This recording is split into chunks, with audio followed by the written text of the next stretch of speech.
श्री सेतुबंध रामेश्वर। इस ज्योतिर्लिंग की स्थापना मर्यादा पुरुषोत्तम भगवान श्री रामचंद्र जी ने की थी। इसके विषय में ये कथा गई जाती है।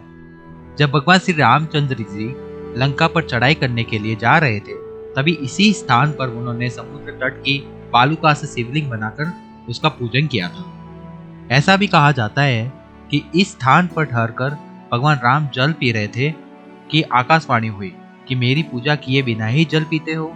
इस वाणी को सुनकर भगवान श्री राम ने बालुका से शिवलिंग बनाकर उसकी पूजा की तथा भगवान शिव से रावण पर विजय प्राप्त करने का वर मांगा। उन्होंने प्रसन्नता के साथ ये वर भगवान श्री राम को दे दिया।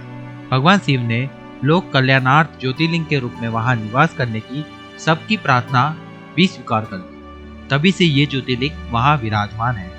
इस ज्योतिर्लिंग के विषय में एक दूसरी कथा इस प्रकार कही जाती है। जब भगवान श्री राम रावण का वध करके लौट रहे थे, तब उन्होंने अपना पहला पड़ाव समुद्र के इस पार गंधमादन पर्वत पर डाला था। वहां बहुत से ऋषि और मुनिगण उनके दर्शन के लिए उनके पास आए।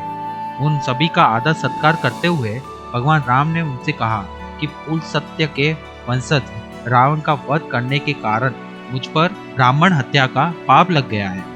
आप लोग मुझे इससे निवृत्ति का कोई उपाय बताइए।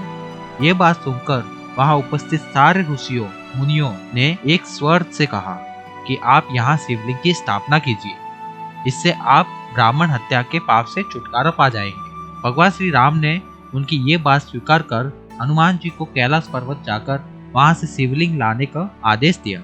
हनुमान जी तत्काल ही वहां जा पहुंचे, किंतु उन्हें उस समय वहां भगवान शिव के दर्शन नहीं हुए।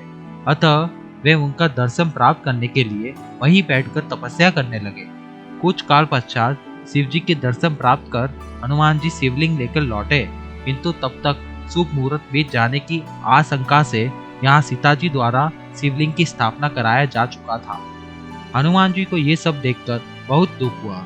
उन्होंने अपनी व्यथा भगवान श्री राम से कह सुनाई। भगवान ने पहले ही शिवलिंग की स्थापित किए जाने का कारण हनुमान जी को बताते हुए कहा कि यदि तुम चाहो तो इस शिवलिंग को यहाँ से उखाड़कर हटा दो।